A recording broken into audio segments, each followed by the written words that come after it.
जय हिंद दोस्तों, वंदे मातरम। स्वागत है दोस्तों आप सभी का स्टडी विद अक्षर मिश्रा के चैनल। जय हिंद दोस्तों, वंदे मातरम। स्वागत है आप सभी का सिलेक्शन विद अक्षर मिश्रा के चैनल पर। आज का हमारा टॉपिक दोस्तों धार्मिक क्रांति के बारे में होने वाला है, जिसमें हम जानेंगे बौद्ध धर्म के बारे में। बौद्ध धर्म को जानने से पहले हम जानेंगे दोस्तों धार्मिक क्रांति के बारे में कि धार्मिक क्रांति क्या है, कैसे धार्मिक क्रांति की शुरुआत हुई, जिसके बाद बौद्ध धर्म, जैन धर्म, भागवती धर्म, शैव धर्म और वैष्णव धर्म और आजीविक संप्रदाय जैसे धर्म बने। बात करें धार्मिक क्रांति की तो आप सोच रहे होंगे दोस्तों कि सिंधु सभ्यता, वैदिक सभ्यता और उत्तर वैदिक काल में तो धर्म ठीक ठाक ही चल रहे थे, तो धार्मिक क्रांति की जरूरत क्या थी। कहा जाता है कि 600 बीसी के समय में, मतलब उत्तर वैदिक काल के समय, वैदिक धर्म जो था दोस्तों, ब्राह्मणों का धर्म, जिसे सनातन धर्म भी कहा जाता है, वह जटिल हो गया था दोस्तों। और ये ब्राह्मणों के द्वारा इस धर्म में किसी भी तरह के परिवर्तन ना करने के कारण से हुआ था। क्योंकि दोस्तों आपको पता है हर वस्तु में हर क्षण छोटे छोटे तरह का परिवर्तन होता रहता है, जिससे कि उसका दर, उसका मूल्य या उसका कीमत बढ़ता है। लेकिन दोस्तों इस धर्म में ब्राह्मणों ने किसी भी प्रकार का परिवर्तन नहीं किया और कहा जाता है कि इसके कारण भी धार्मिक क्रांति की उत्पत्ति हुई थी। दूसरे पॉइंट की बात करें तो कहा जाता है कि वैदिक धर्म जो था दोस्तों, इस धर्म में अज्ञानता बहुत ज्यादा बढ़ गई थी, क्योंकि इस सभ्यता में दोस्तों वर्ण विभाजन जन्म के आधार पर हो गया था। और कहा जाता है कि ब्राह्मण, क्षत्रिय, वैश्य और शूद्र, इनका विभाजन जन्म के आधार पर हो गया, ना कि कर्म के आधार पर। और दोस्तों इस काल में सबसे महत्वपूर्ण अगर हम बात करें तो यज्ञ था। लेकिन यज्ञ के प्रचलन में जो बलि प्रथा आई, उसके कारण भी कहा जाता है कि धार्मिक क्रांति का उदय हुआ। उत्तर वैदिक काल में कृषि और व्यापार ने भी धार्मिक क्रांति लाने में बहुत ही बड़ा योगदान दिया था। जैसे कि दोस्तों अगर बात करें, उत्तर वैदिक काल में आर्य उत्तर भारत की तरफ आए थे, उत्तर भारत से पूर्व भारत की तरफ आए थे और उन्होंने वहीं पे अपना केंद्र बनाया, गंगा यमुना के स्थानों पर खेती की, जिससे कि कृषि बहुत ज्यादा हुई और व्यापार बढ़ा। व्यापार बढ़ने के कारण विदेश से लोग हमारे देश में व्यापार करने आने लगे, वह इन धर्मों को जानने लगे और यहाँ से भी कहा जाता है कि धार्मिक क्रांति का उदय हुआ था। इसी प्रकार दोस्तों इन्हीं सब कारणों को देखते हुए कहा जाता है कि लोग ब्राह्मण धर्मों से परेशान होने लगे और इसका पतन होने लगा। और इसके बाद दोस्तों बौसर संप्रदायों का उदय हुआ था वैदिक धर्म के खिलाफ, कि अब हम दूसरा धर्म बनाएंगे इस धर्म को छोड़ के। और वो धर्म था दोस्तों नास्तिक और आस्तिक। नास्तिक धर्म की बात करें तो इसमें बौद्ध धर्म और जैन धर्म आता है, जो कि ईश्वर की पूजा या मूर्ति पूजा को नहीं मानते हैं। और बात करें अगर हम आस्तिक की तो इसमें भगवती धर्म, वैष्णव धर्म, सिख धर्म और आजीविक संप्रदाय जैसे धर्म आते हैं।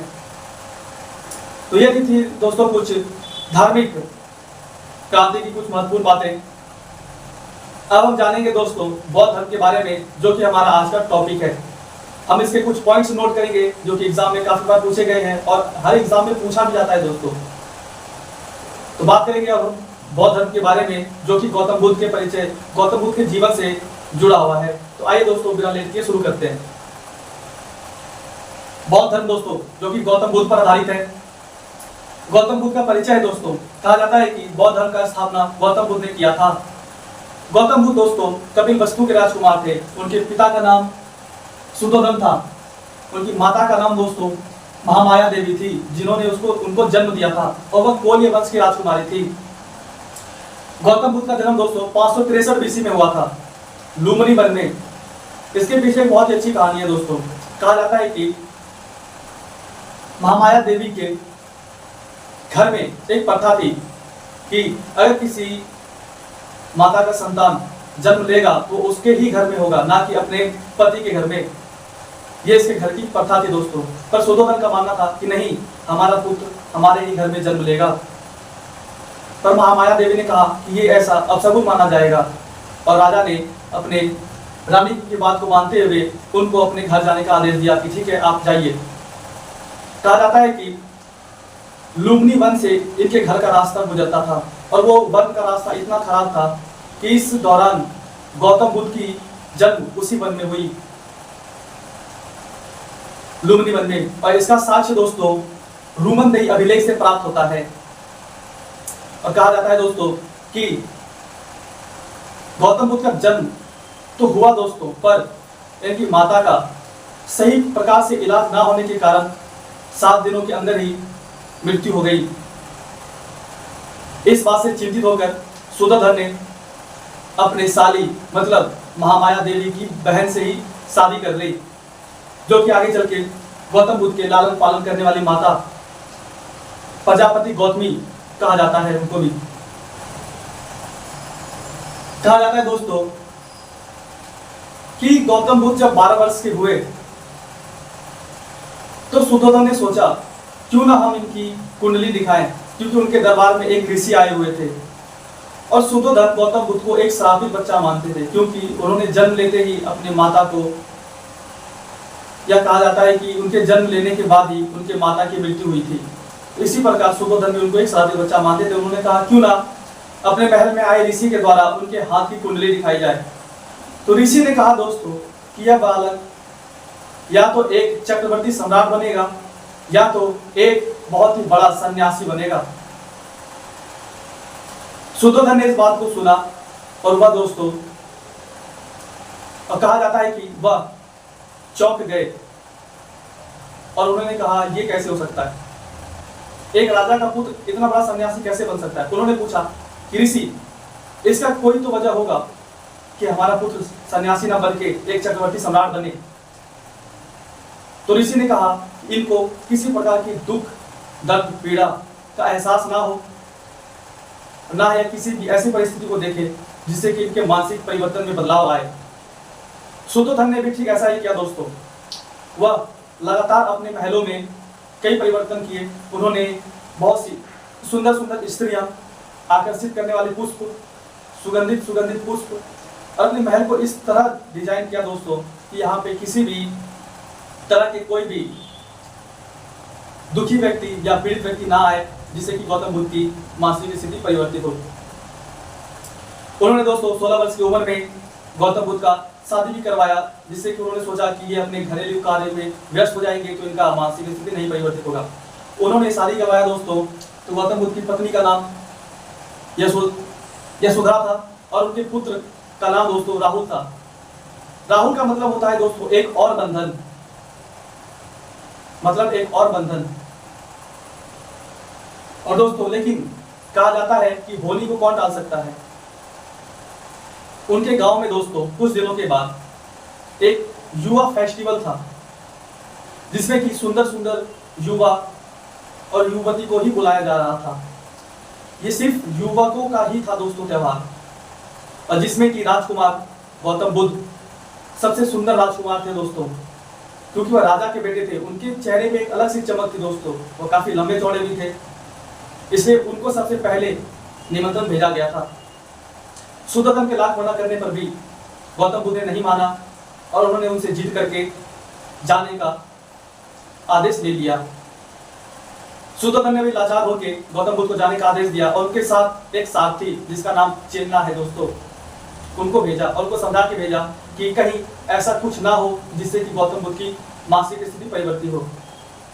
महल के बाहर दोस्तों नगर को बहुत ही अच्छे तरीके से सजाया गया, क्योंकि गौतम बुद्ध वहां आने वाले थे और वो किसी भी ऐसे व्यक्ति को ना देखें कि उनकी मानसिक स्थिति में परिवर्तन हो। और ठीक इसी प्रकार महल के बाहर नगरों को सजाया गया। उन्होंने त्योहार को खूब अच्छे तरीके से मनाया, और जब वह घर की तरफ आ रहे थे दोस्तों, तो उन्होंने 4 ऐसे कारण देखे जिनसे कि उनकी मानसिक स्थिति में परिवर्तन हो गया। उन्होंने पहला व्यक्ति देखा दोस्तों जो कि वृद्ध था, मतलब बूढ़ा था। तो उन्होंने पूछा गौतम बुद्ध ने कि चेन्ना जो कि उनका साथी था, कहा ये क्या है। तो चेलना को इसके आदेश नहीं थे कि वो बता सके उनको ये क्या है, क्यों है। उनका कार्य था कि उनको महल से नगर लेके जाना और नगर से महल लेकर आना। परंतु दोस्तों गौतम बुद्ध के बार बार कहने पर चेला ने क्रोध होकर कहा कि एक वृद्ध व्यक्ति है।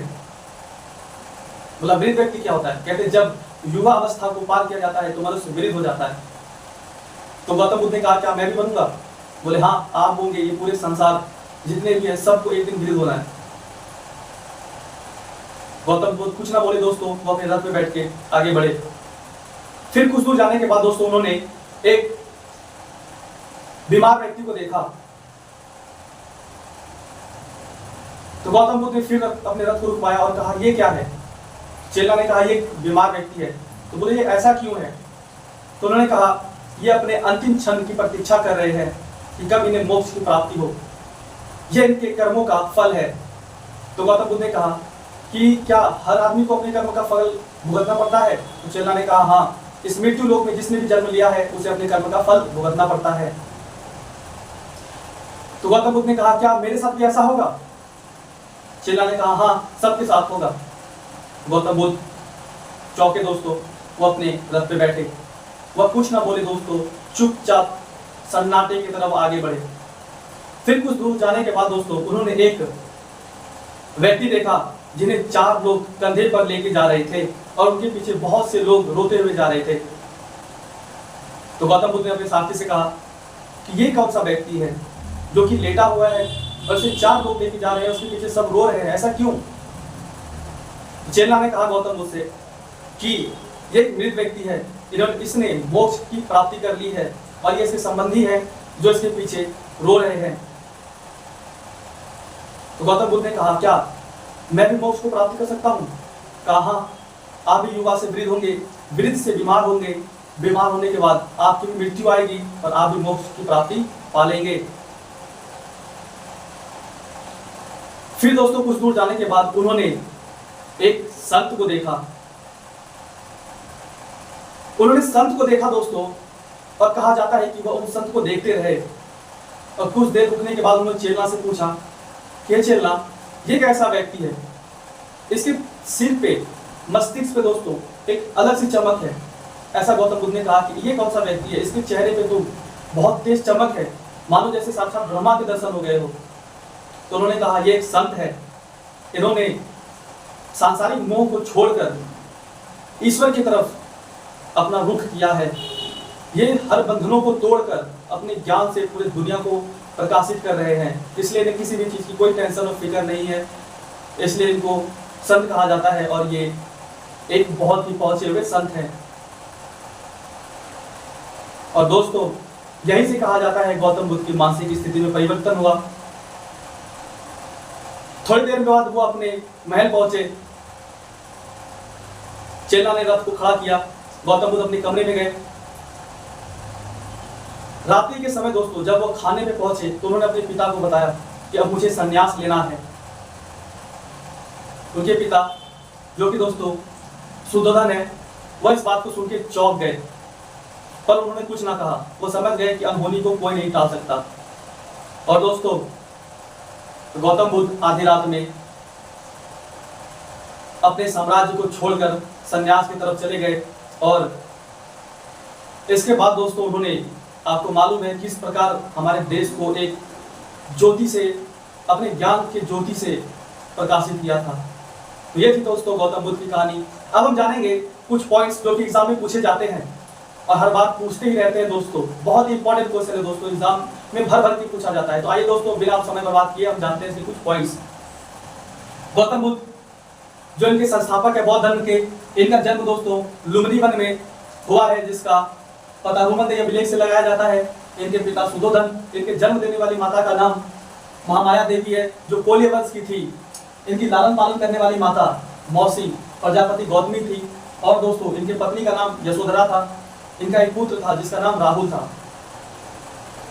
और कहा जाता है दोस्तों इन्होंने अपने घर को जब त्यागा था तो उस क्रिया को महाविनिष्क्रमण क्रिया कहा जाता है। और वह जिस घोड़े पे बैठ के गए थे उस घोड़े का नाम कंथक है। और दोस्तों जिन 4 कारणों से उनकी मानसिक स्थिति में परिवर्तन हुआ था वह है बूढ़ा व्यक्ति, बीमार व्यक्ति, मृत व्यक्ति और एक संत व्यक्ति, इसके बारे में मैंने आपको बहुत ही अच्छे तरीके से समझाया। कहा जाता है दोस्तों कि जब वह घर छोड़ के गए तो 6 महीने के बाद दोस्तों उनको बौद्ध गया में पीपल के पेड़ के नीचे ज्ञान की प्राप्ति हुई थी।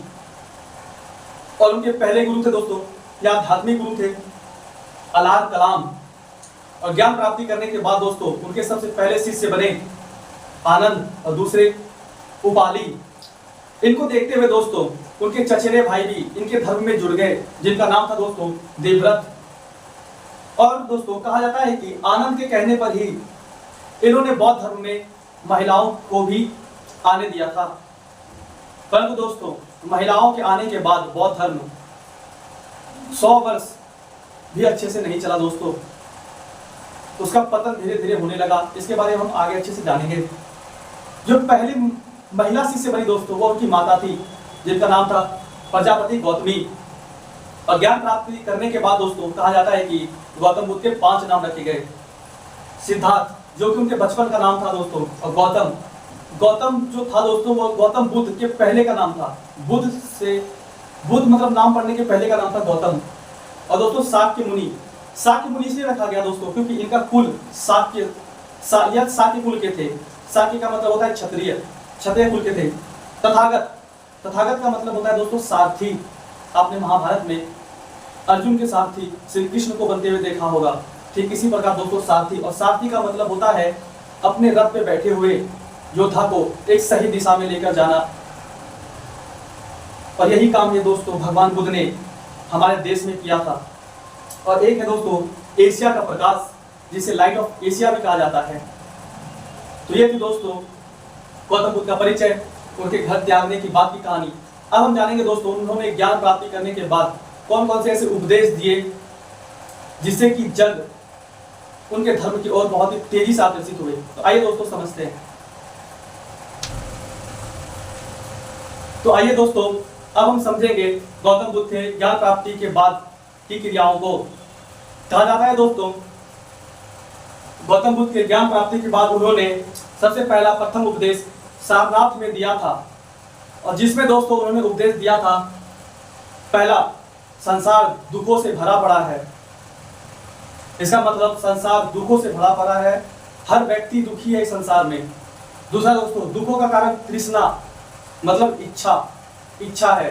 दुखों का जो कारण है वह इच्छा है। मनुष्य के कई प्रकार के इच्छाओं से ही दुख का आगमन होता है दोस्तों। अगर उसे ना मिले तो वह व्यक्ति दुखी हो जाता है। इसलिए उन्होंने कहा कि मनुष्य के दुख का कारण तृष्णा है। तीसरा है दोस्तों कि दुख का निदान मतलब दुख को खत्म किया जा सकता है, जिसके लिए गौतम बुद्ध ने 8 कार्य या अष्टांगिक मार्ग बताए हैं। वह इस प्रकार है दोस्तों। पहला सम्यक कर्म, दूसरा सम्यक आजीविका, सम्यक वाणी, सम्यक स्मृति, सम्यक व्यायाम, सम्यक समाधि, सम्यक दृष्टि और सम्यक संकल्प। इसका मतलब होता है सम्यक कर्म का मतलब है कि अच्छा काम करना चाहिए। सम्यक आजीविका का मतलब अच्छी कमाई होनी चाहिए, ना कि किसी गलत तरीके से काम करके कमाया जाना चाहिए। सम्यक वाणी, अच्छी भाषा बोलनी चाहिए।